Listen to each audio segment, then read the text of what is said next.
Praise God, Lord. Maraming salamat pong muli sa umagang ito ng Sabado.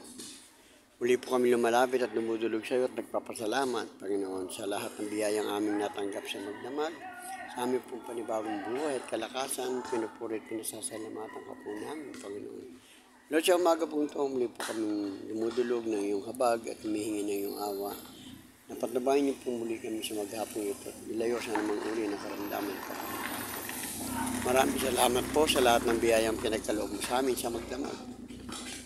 Yun na pong bahala sa amin lahat, Panginoon. Ingatan mo po kami at magpababayaan sa umagang ito. Lord, tinataas ko sa iyo lahat ng aking mga tinitherapy na sila pong lahat ay makasumpong ng kagalingan nagmumula sa iyo.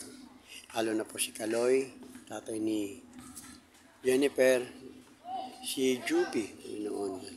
Tagapasitan, tinitherapy ko po. Puntahan ko po siya mamaya. Panginoon, tulungan niyo po siya na makasumpo ng kagalingan, kalakasan. Lahat po ng aking mga tinitherapy. Ganun din po si Kuya Lady na total healing po sa kanya po naging operasyon.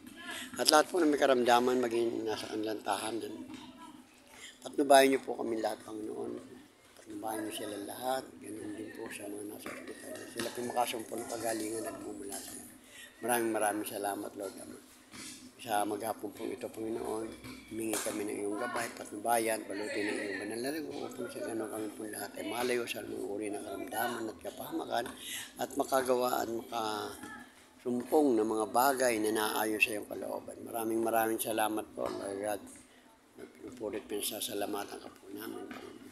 At sa mga biyaya, sa lahat mo ng pagpapala, maraming salamat po.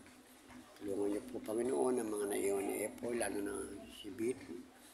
Bigyan po siya ng lakas ng loob. Patnubayan niyo po siya sa lahat ng kanyang magiging desisyon.